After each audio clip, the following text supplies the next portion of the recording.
Hi, I'm Patrick Scott. Welcome back to our discussion of PLS 101, American Democracy and Citizenship. In our last segment, we were talking about the Constitution and the establishment, the founding of our country. And we began talking about various checks and balances and various components and principles that are built into our Constitution. What I want to do now in terms of starting to talk and as we continue our discussion of the Constitution is to describe in a little bit of detail about the ideas that were influencing the thinking going behind the various components that were included in our Constitution. And so from this, I want to talk about a little bit of some material that was taken from the Federalist Papers that, again, serves as a very important commentary on the Constitution that was written by Madison, Hamilton, and some others. And in particular, I want to focus on two of the documents, Federalist Paper number 10 and number 51. And let me talk about some of Madison's views here. We're talking about checks and balances in our last session. And you know, why do we have this idea of checks and balances? And basically, one of the things that Madison was talking about was that the checks and balances were based upon certain assumptions about human nature. The framers believed that people would be good enough to make it possible to have a free government, but at the same time they recognized the tendencies towards self-interest. And to Madison, the way you keep government in check was basically make the government strong enough to carry out its essential functions, but at the same time allow the self-interest of one person or one group to check the self-interest of another. To Madison, he was making the arguments that people who are driven by self-interest will devolve into something that he attributed as factions.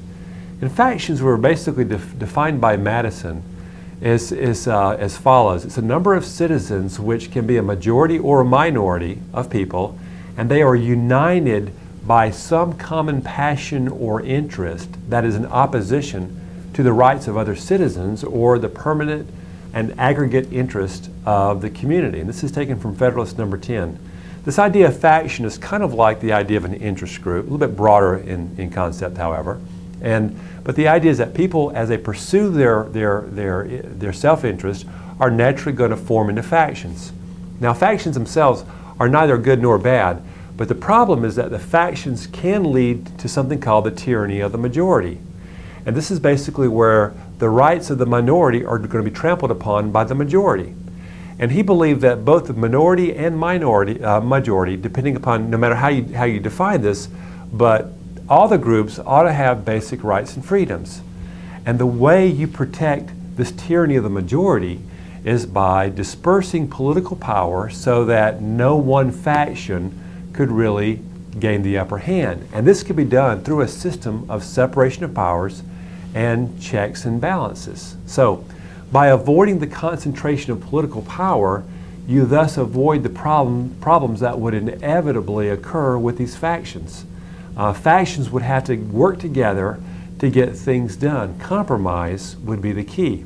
Okay, so with this system here, one faction or set of factions may come to dominate one part of government or one branch, while another set of factions might dominate another branch. But it's the pushing and tugging of these different factions, all right, that would require and craft compromise. and it would help to ensure, prevent any faction from dominating all of government. Okay?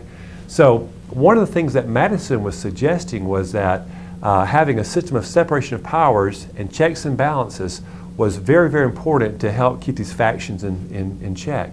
Now, Madison was also arguing along a different kind of take here, and that is why not only separation of powers, but why also a strong national government?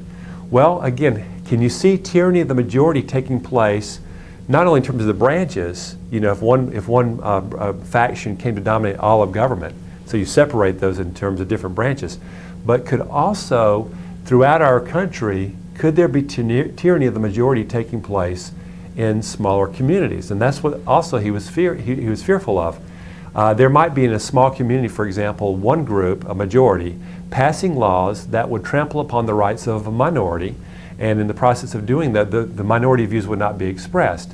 So by having a strong national government, there could be basically an opportunity or a way for that strong national government to control that tendency of tyranny of the majority taking place at the local level.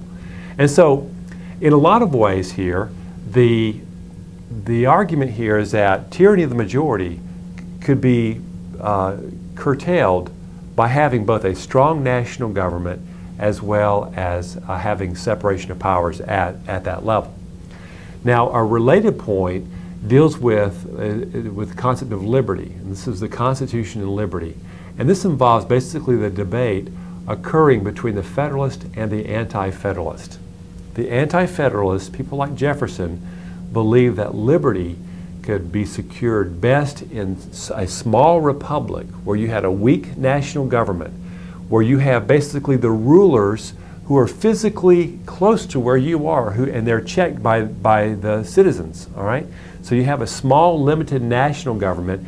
More of the power is going to reside at the state and local level. A strong national government could be bad because it would be too distant from the people, and it would use its powers to annihilate or absorb functions that properly belonged to the states.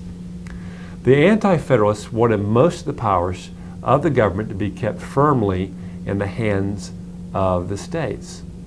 Now, Madison, by contrast, and certainly Hamilton as well, argued that liberty is better preserved in a large republic where you have more power reserved at the national level, where there will be many opinions and interest and diversity of viewpoints.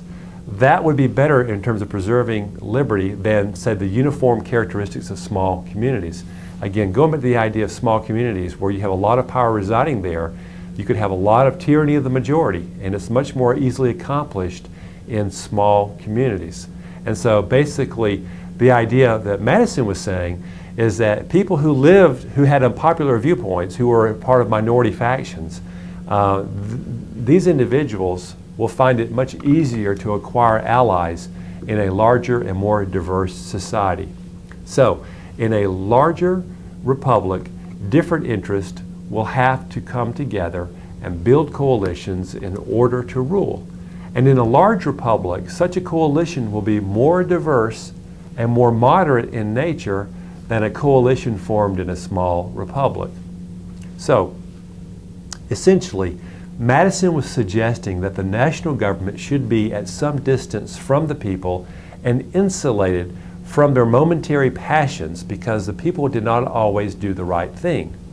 Liberty could be threatened just as much by these passions as by a strong national government. So you needed to design a government that would be to prevent both politicians and the people from using government for the wrong purposes. Now I want you to understand something here. Both camps, the Federalist camp and the Anti-Federalist camp, were very much concerned about liberty. The question is, which infringement upon liberty is the worst? Having the government trampling upon your rights, the national government trampling upon your rights, and therefore you need to have a weak national government and strong local and state control, okay? Or having a sort of a mob majority, tyranny of the majority, trampling upon the rights of minorities. thus needing a strong national government and a large diverse republic, you see. Both camps were very much concerned about what is going to best preserve liberty, and it related specifically to how strong should the national government be, you see.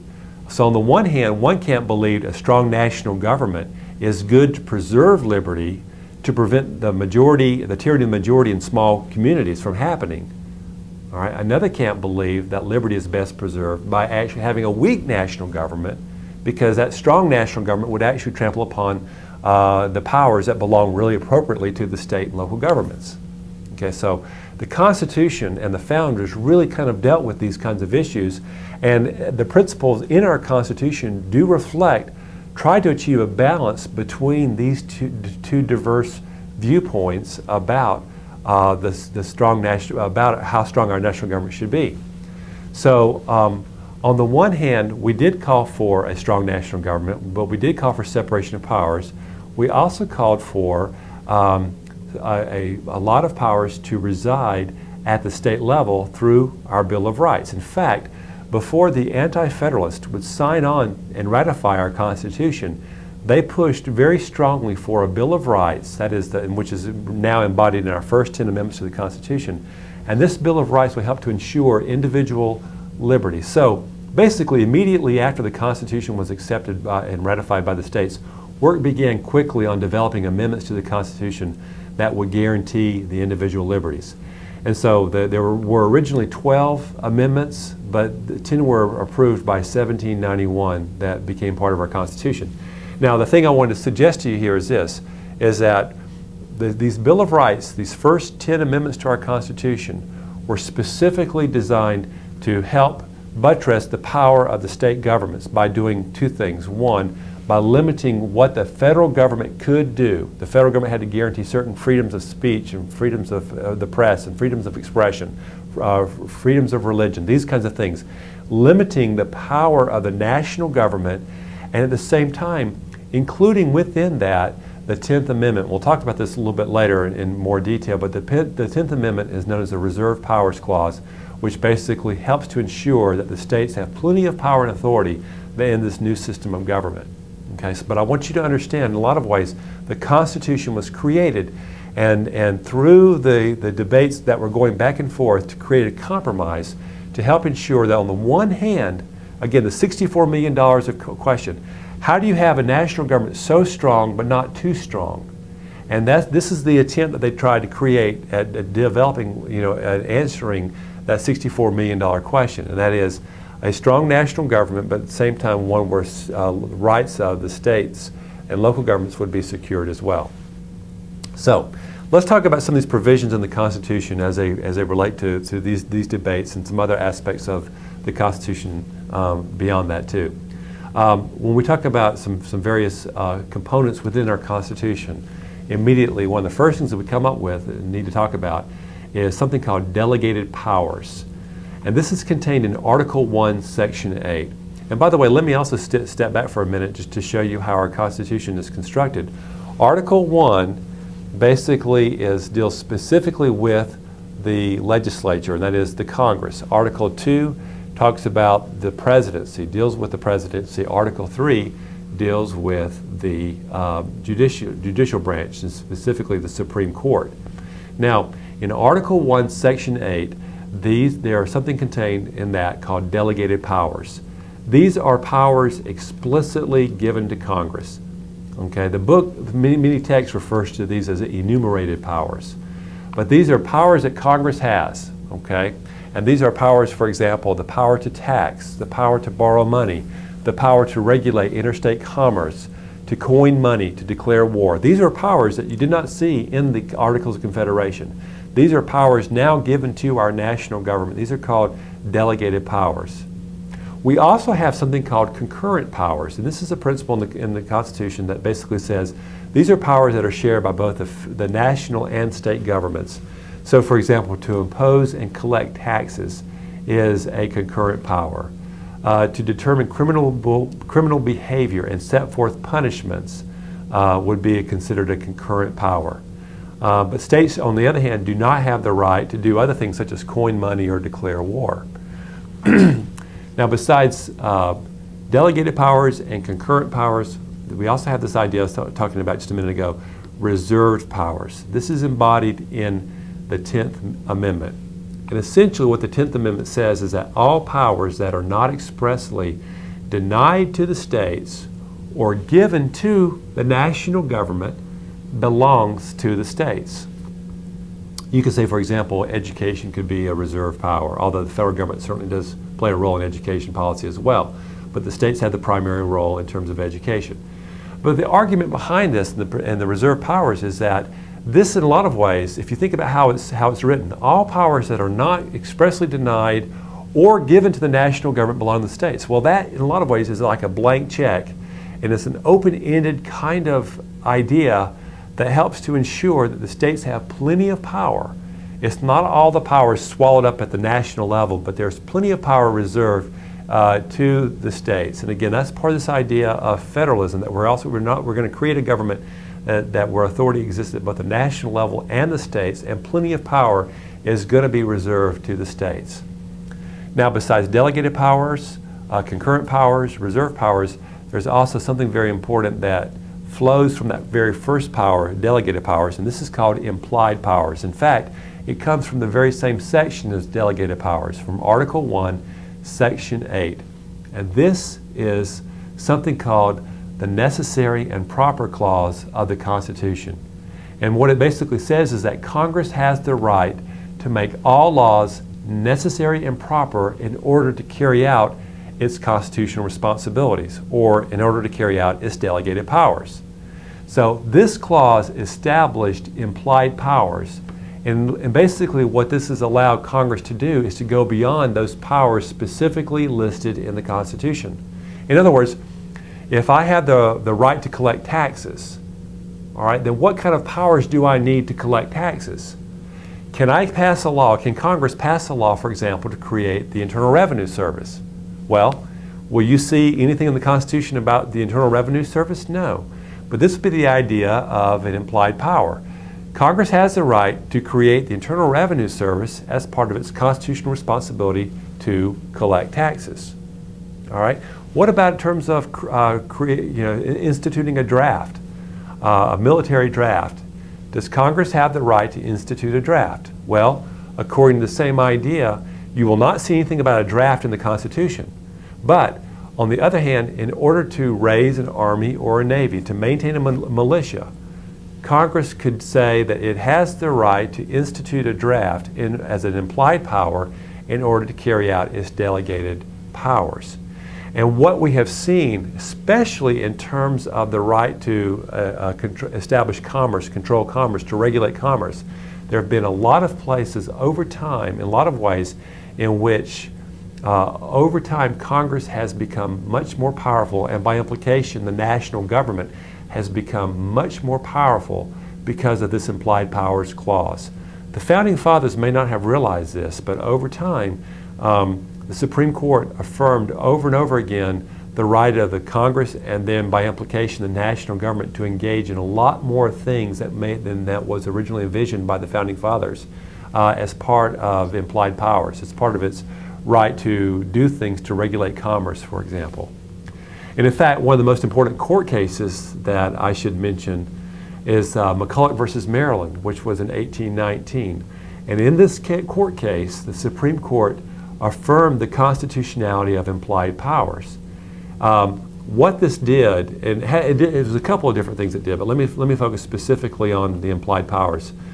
The issue at hand was, can Congress establish a national bank? If Congress has the right to coin money and to regulate commerce, does it have the right to establish a national bank as part of this? And there are many people like Alexander Hamilton who believe that we ought to basically have a national bank, a bank of the United States, in order to help get our economy on a sound footing. Now, this idea of a bank was not mentioned specifically in the Constitution, but it could be considered as part of the implied powers to regulate commerce, to borrow money, and collect taxes. And so essentially what this was that the Supreme Court established, in this case, the right of Congress to establish a national bank using its implied power. So it affirmed the supremacy of implied powers. Now, interestingly, I should say, I'm getting ahead of myself, but the second part of this court case, I'll go ahead and talk about this too. This bank was established, and a branch of this bank was located in Maryland. And the question was does Maryland have the right to tax this bank because this bank is on Maryland soil?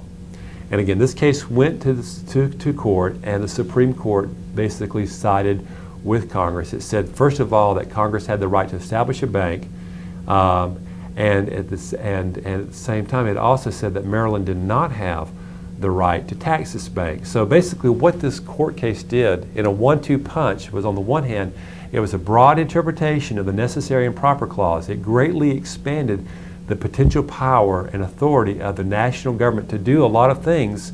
And also it set up the supremacy of the national government over the states, because it said that the states could not tax an entity of the national government. So it was a very important court case along both of those lines in terms of affirming not only the supremacy of the national government over the states, but also in terms of the legitimacy of using implied powers.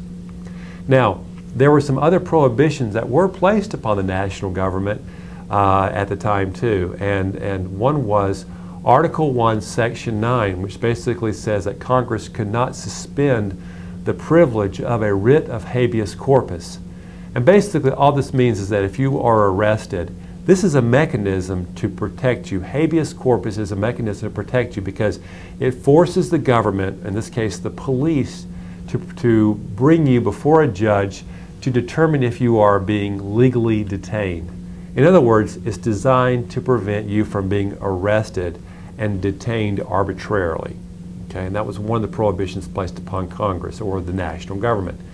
Also, the Constitution prevents the government from passing something called a bill of attainder. And basically this is an act by Congress that declares you guilty of a crime and sets forth a punishment without benefit of a formal trial.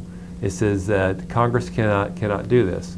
And then a third thing is that the Congress cannot, the Constitution says, prohibits government, and says the Congress cannot pass something called an ex post facto law. An ex post facto law is basically, it's a law that makes an action criminal, even though at the time it was performed, it was legal. All right, so basically the idea is that it makes something legal that's retroactively illegal, and it cannot do this. Congress cannot pass an ex post facto law. Okay. A couple of other important provisions of the Constitution besides these. There's something in Article 4 called the Full Faith and Credit Clause. Article 4 basically requires each state to give full faith and credit to the acts, the records, the deeds, the judicial proceedings of every other state. So, for example, a divorce granted in Missouri must be honored in Arkansas. Now, interestingly, a contemporary controversy dealing with full faith and credit concerns gay marriage. Several states, including Massachusetts and Iowa, have begun to allow gay marriage. Does the full faith and credit clause therefore mean that a gay married couple who moved to Missouri would be considered legally married in Missouri?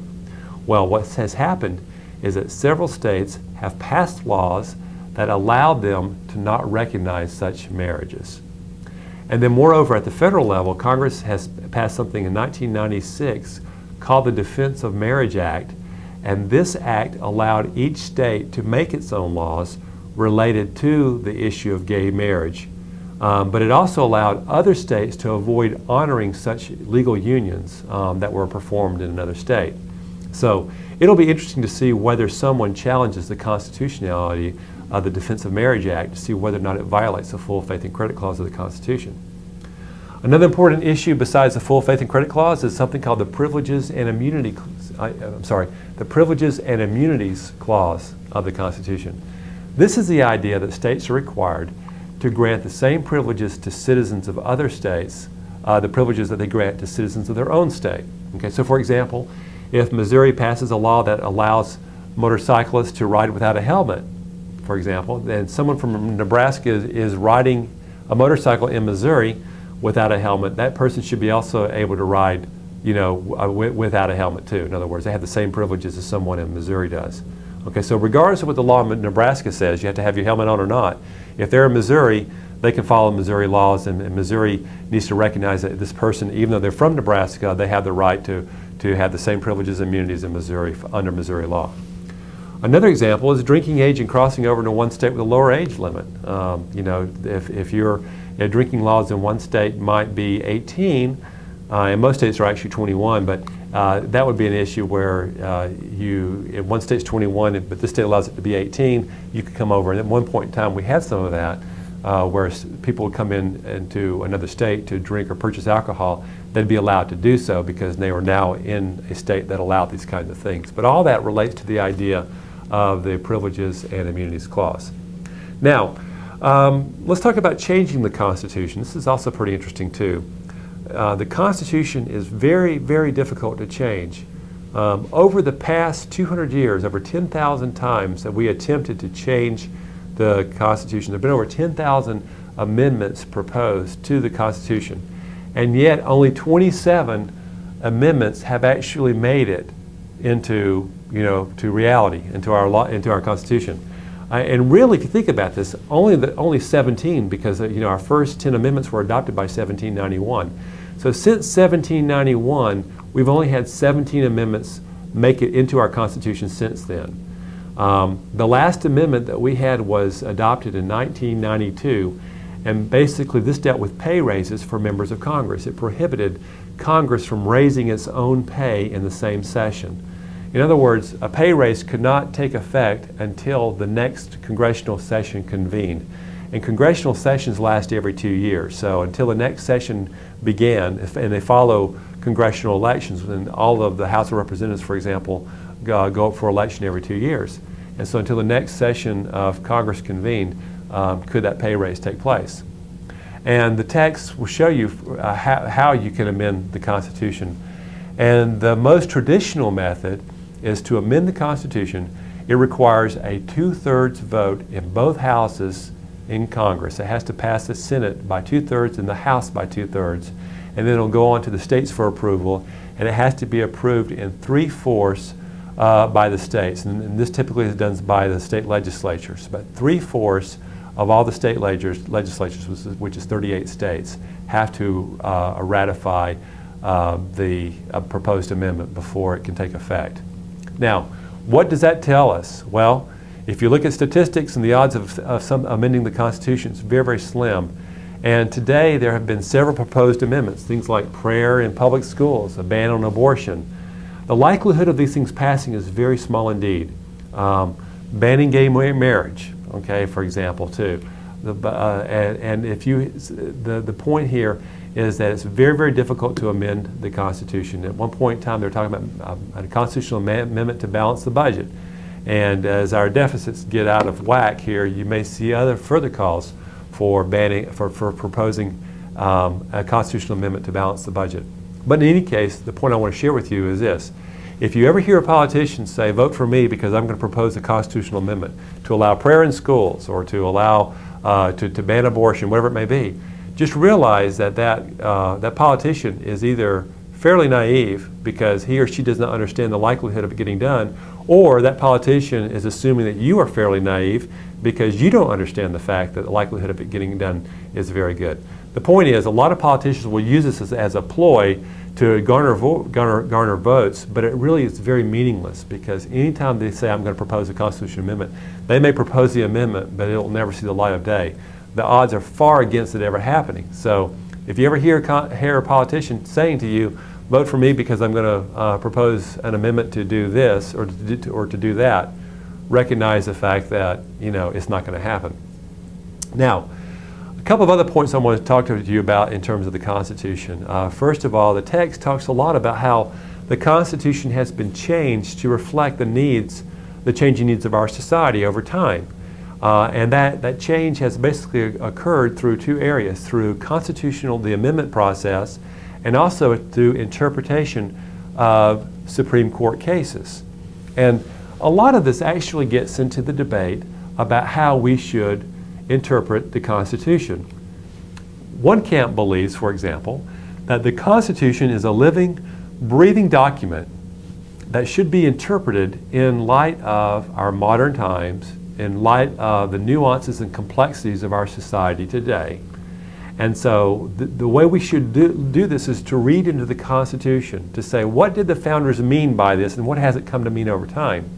And that's one school of thought, that we should have sort of a broad, loose interpretation of the Constitution. And because the Constitution is a living, breathing document that reflects changing times and changing needs of our society. A second perspective is the idea of saying, no, we should really go to the original intent of our founding fathers. Let's look, it's best to interpret the Constitution even today from the perspective of the signers of this document, the original signers, going back to the original intent. That's the way we ought to look at the Constitution. And in this case, this would call for what you would say a strict interpretation, a strict construction of the Constitution. And in a lot of ways, this goes into some political debates about judges. And a lot of people say that people who adopt more this loose interpretation of the Constitution have been criticized as being, quote, activist judges. And they're not following congressional intent, or I'm sorry, the original intent of the Founding Fathers. And they should instead stick to basically what does the Constitution say and kind of limit what the Constitution and its amendments say to speak to what today's issues in society are.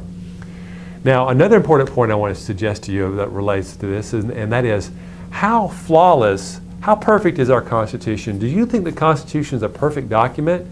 Was it perfect the day it was signed or not? And there are people that are out there who look at our Constitution with almost a sense of reverence.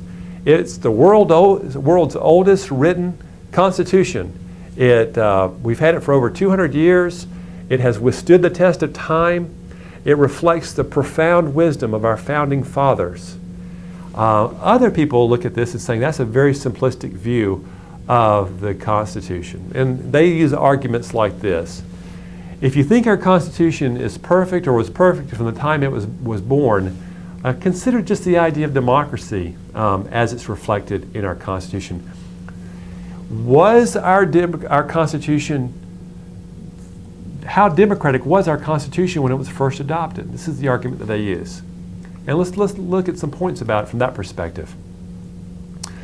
When our Constitution was first adopted, was slavery allowed to flourish? And yes, the answer was it was. And the slavery was embodied in our Constitution when it was first adopted. And it took the 13th, 14th, and 15th Amendment and the Civil War to end the practice of slavery. And so until it was amended, slavery was considered and embodied in the principles of our Constitution. What about this in terms of democracy? Voting qualifications. Voting qualifications were left to the states, and what this basically meant is that people without property, if you did not have property, if you happened to be female, and certainly if you were African Americans, you were denied the right to vote. In fact, women, let's just use it as an example, women were not given the right to vote across the nation until the passage of the 19th Amendment in 1920. Now think about that. All the way up to about to the early 1900s, women did not have the right to vote. White women did not have the right to vote, and or black women too, for that matter, African American women. And so the point here is that how democratic is the Constitution when there are lots of people in our society, African Americans and females, who were not given the right to vote. It's interesting that now some states like Wyoming did allow women the right to vote earlier, like in the 1800s, 1880s, women were given the right to vote in Wyoming as early as back then. But all across the nation, it was not actually ratified in terms of our constitutional amendment until 1920. Let's look in terms of how, as I mentioned earlier, how senators were selected. Senators were basically elected by state legislatures, not by the people. And that did not occur until the 1917, I believe. So senators were elected by state legislatures and instead of directly by the people. And of course, we set up the Electoral College as a way of electing the president, providing an indirect way of electing the president. And so all of this, in some respects, seemed to reflect a bit of a distrust of the people. We wanted democracy, but we didn't want too much democracy because you really could not trust the common person. And the point here is, I just want to say, is that again, some of the elements, some of the points we were talking about here in terms of enfranchisement of people who have the right to vote is a reflection that it really took several constitutional amendments to change the nature of democracy and who was allowed to even have the right to vote. And again, some people suggest, therefore, that our Constitution wasn't a perfect document when we first created it, but at the same time, over time, through the amendment process and through other parts of our history, such as the Civil War, we were finally able to create and craft a government that the Constitution was based upon that reflected those original ideals in the Constitution, such as all men, and by implication all people, are created equal. Now, it's also a good idea to talk about, since we're talking about the Constitution, this is also a good idea to talk a little bit about Missouri's Constitution. As part of our training and discussion of topics in Political Science 101, we're not only talking about the national government, but we're also going to be talking about Missouri government. So when we talk about, for example, the U.S. Congress, we'll talk about the Missouri legislature, the U.S. president, we'll talk about the governor and the governor's powers, the Supreme Court, we'll talk about the Missouri's court system, and of course the U.S. Constitution. Let's talk about Missouri's Constitution. Now, in a lot of ways, and what I want to do is talk about some different ways in which our Constitution parallels and is somewhat different from the U.S. Constitution. All right? Now, and one of the ways in which we parallel the U.S. Constitution, first of all, is this idea. Why do we need a state constitution? Well, why do we have a U.S. Constitution? We have, similar to the U.S. Constitution, we wanted to make sure that the rights, privileges, and liberties of citizens and the different levels of governments are spelled out in clear detail. State rights and privileges are spelled out in relationship to the national U.S. Constitution, and so the same kind of idea takes place in terms of the relationship between our state government and the people, and also lower governments such as city governments and county governments. And remember, think about this, because of the Reserve Powers Clause, the states have a lot of power. So you need to have a set of rules such as when to hold elections, the number of representatives, and requirements of our legislatures, and those things are embodied in our Missouri Constitution. So in other words, it spells out the relationships among and between the state and county and local governments. That's not provided for in the U.S. Constitution at the local level here. So we have a Missouri Constitution to provide these kinds of provisions here. It says basically, the Missouri Constitution says what functions will the state be responsible for and what functions counties and cities will be primarily responsible for. Now, the period of Missouri's history, basically going back to 1820, the founding of when our state was first created, we've had essentially 4 basic constitutions over that period of time. Our first constitution was established in 1820.